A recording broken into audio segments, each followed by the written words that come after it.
We are at Sarpsborg station, following locomotive driver Gjermund as he crosses the tracks to L14, locomotive number 2166, the oldest remaining unit of this type. Det var det du mente.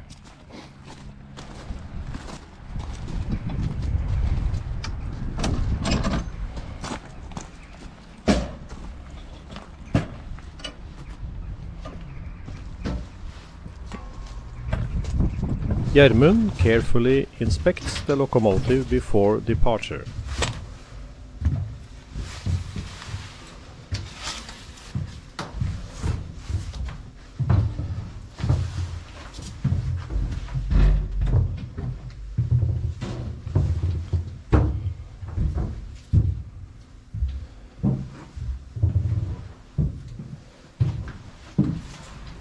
Det er lang en å ta sånn. Ja. Sånn som ut og se at han går opp. Ja. Tråd. Ut og kontrollere. Then he raises the pantograph and engages the high voltage switch. Det så bra ut. Det så bra ut. Da er Espen bryter inn. Ja. Og der kom kompressoren. Ja. Today we will couple onto a southbound freight train here at Sarpsborg station and assist it on the climb from Halden toward Tistedal, a gradient of 2.5%.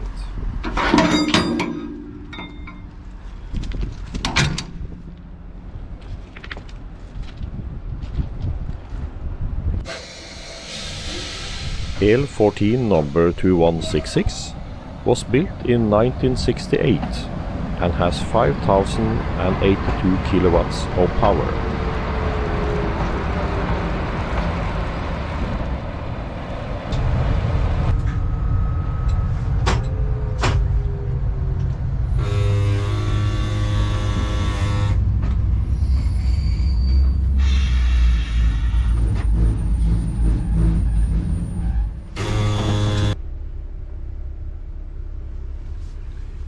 On the way out to the shunting signal, Gjermund has to switch a couple of tracks to let us out.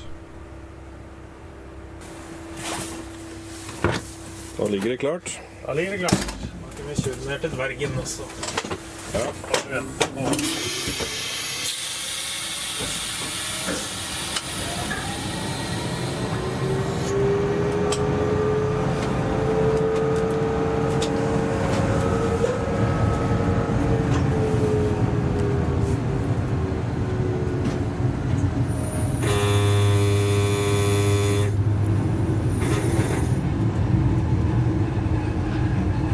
At the shunting signal, we wait for our train to arrive.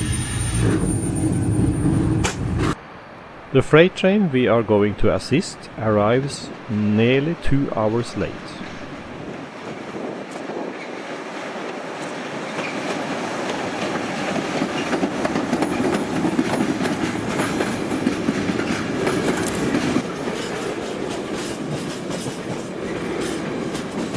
The train starts from Oslo in Norway and is headed to Göteborg in Sweden.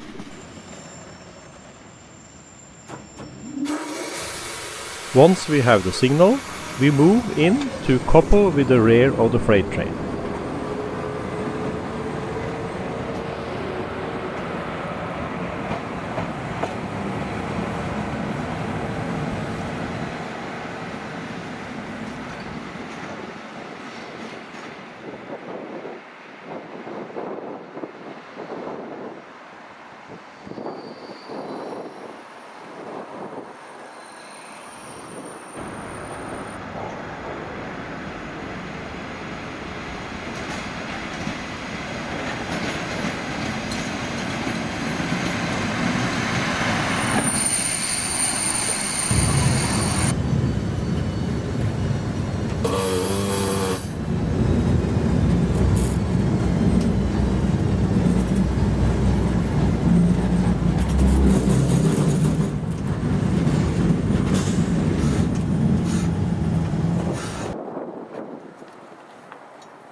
Gjermund connects us to the last wagon, but keeps the coupling fairly loose.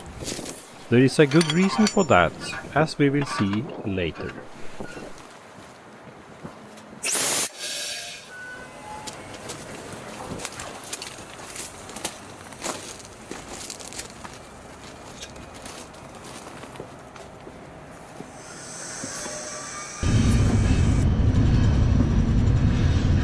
On the way out of Sarpsborg, we cross the Glomma river at the Sarpsfossen waterfall.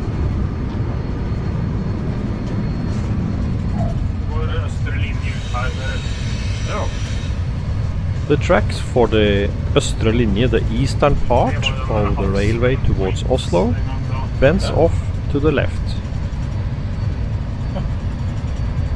Ikke så lenge før Bjørnstad blokkpost så en dødseksjon. Og da må jeg da regulere ned helt. Jeg har den grønne lampa spensregulator i 0. Ja, vanlig. Og så skrur jeg ventilasjon, det gjør jeg med rattet, og så legger jeg et høyspennbryter så lenge loket trigler over. Det er prosedyren for. Skrur du av ventilasjon med rattet? Ja, for nå med vri ratt ut av 0, da går ventilasjon på 1/3. Det er 3 trinn på ventilasjon. Ja. Så når jeg da legger rattet ut av 0, så tar jeg enda mer belastning, og motor skal jo ha kjøling, men den vesle biten der uten, det går helt fint. Ja.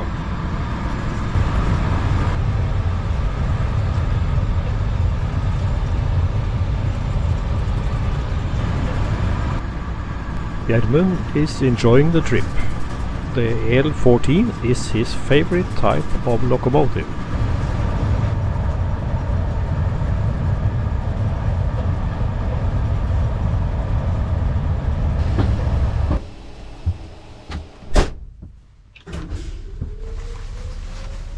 Da venter vi på kryssing på... Hvor er vi nå, Gjermund?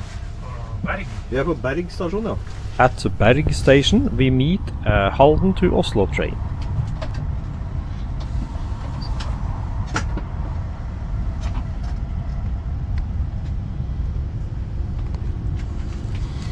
Og da går det vel til Halden antagelig? Da går det nok til Halden. Eller venter du noe... Er det noe godstog nordover som vi kan rote oss bort til nå?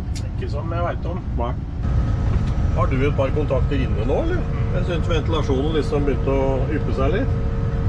Ja, på litt randa, for nå har nok han såpass glatt, vet du, med dette regnet. Så nå gir jeg nesten ikke på noe, men da hjelper jeg i hvert fall med å trekke loket her og litt grann av de vognene. Gjermund helps the locomotive in front by pushing a bit with our locomotive, as the rain makes the tracks slippery.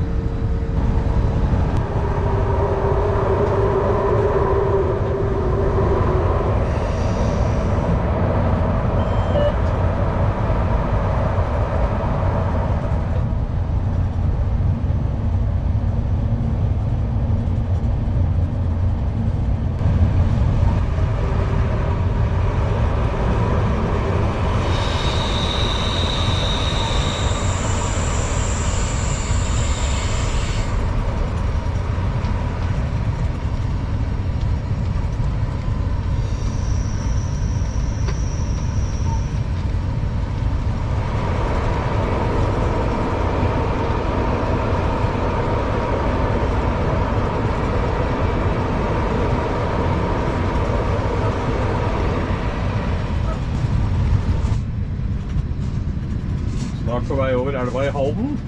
Gamle svingura, just før. Men det er vel ikke noe bevegelighet i den nå, er det? Nei, nå er den fast. Du ser han ligger jo her nå, og den... Jeg tror mye av det er intakt ennå. On the way into Halden station, we cross the river on the old swing bridge, which can no longer rotate for boat traffic.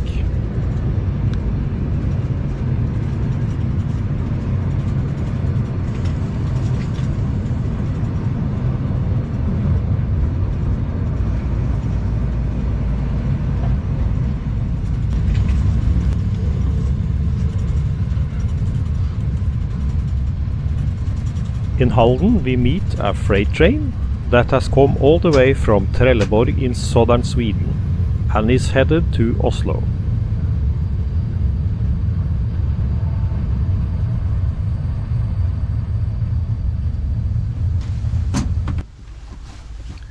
No sooner have we stopped than the oncoming train is already in motion.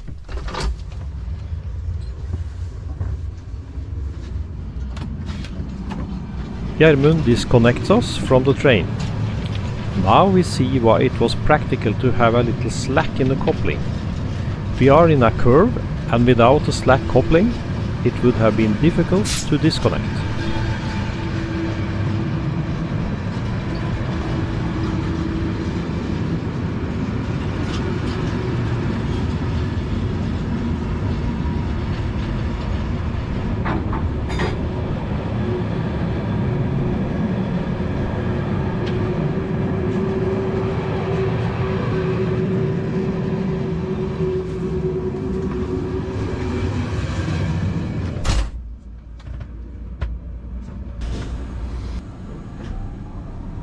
Then the pushing begins.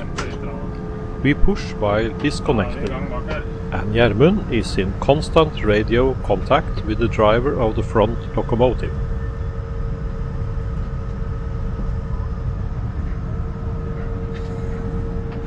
Litt regn må til, så vi får litt glatt å slire på.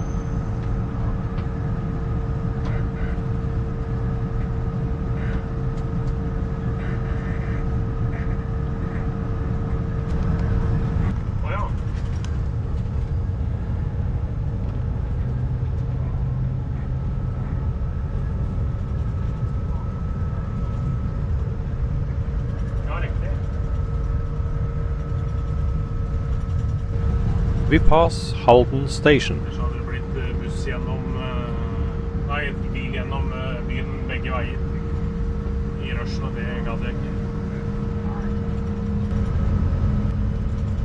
Da har jeg i vekselen, den ytre vekselen under brua ved Utsel. The incline starts at the bridge. From here it's a 2.5% incline all the way up to Tistedal.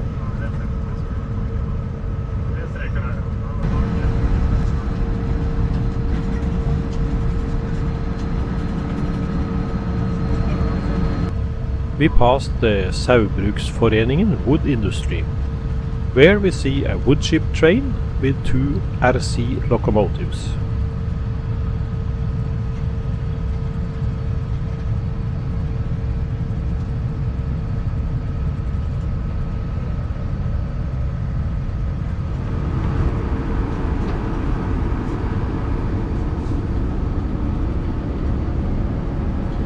Ja, og sent ble det ut i Göteborg nå.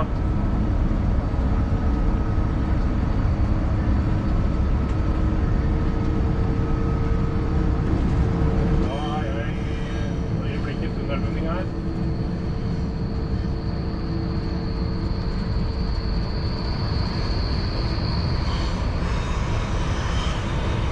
Da er jeg gjennom tunnelen, så da får du ha motor videre, så slipper jeg det herfra. Gjermund mentions that we have now passed through the tunnel and wishes the driver of the front locomotive a good journey onward, as we'll leave him to continue on his own from here.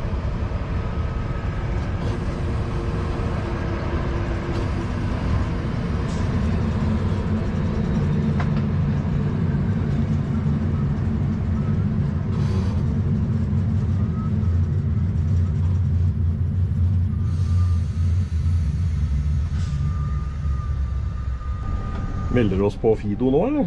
Vi har meldt oss klar i Fido, og så må jeg logge inn i togradioen. Så nå har vi et annet nummer. Ja.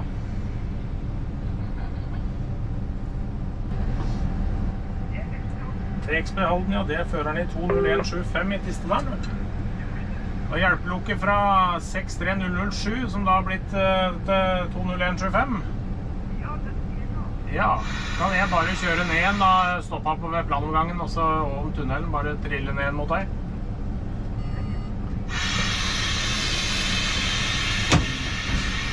Ja, nei, men det høres bra ut, vet du. Da triller jeg ned bakken, og så venter jeg bare til du setter opp innkjørt. Takk skal du ha. Greit du.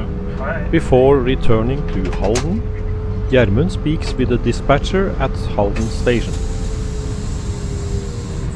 We pass the entry signal to Halden and get clearance to pass through the station.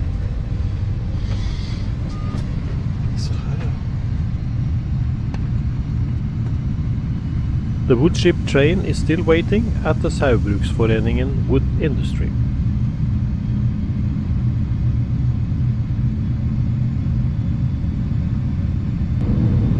Hvor mange promille er det egentlig her, husker du det? 25. 25, ja. Det er småttreler.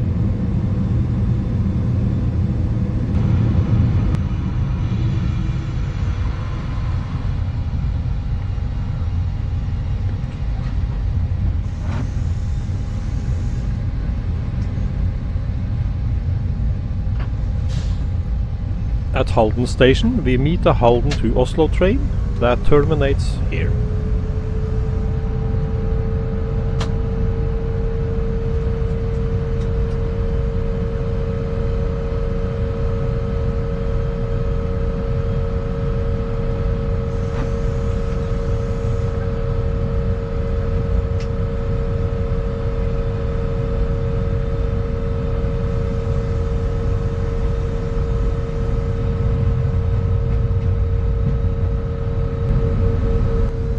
Then we pass the old swing bridge again.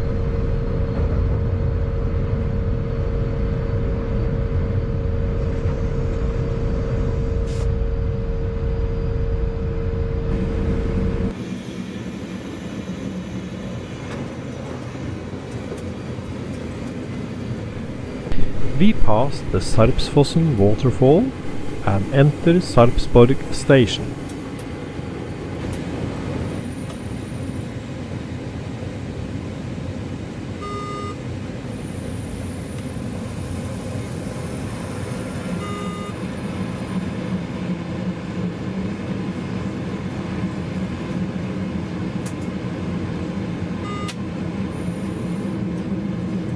We have clearance to pass through the station to park the locomotive.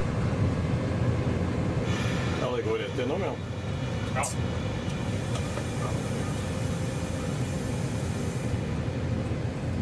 Da er det bare som kjøring til den der, og da kan man bare trykke ut, så er alt kommet til ekspert, så vi kan bare gjøre vennreise. Ja. Ja, du har.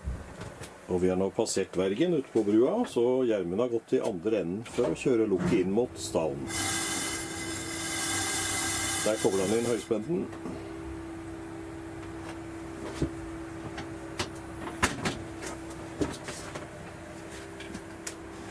We have passed the shunting signal, and Gjermund has gone to the other end of the locomotive to drive it to the engine shed.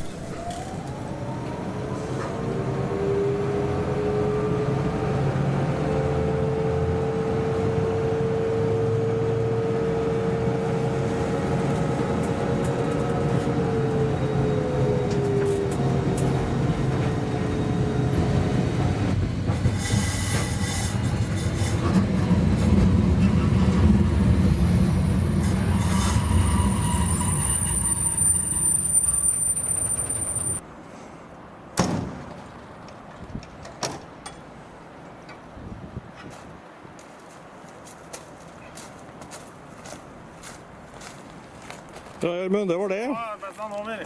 Ja, takk for turen. Takk for laget. Det var en hyggelig ettermiddag. Nå klarna det opp på, men det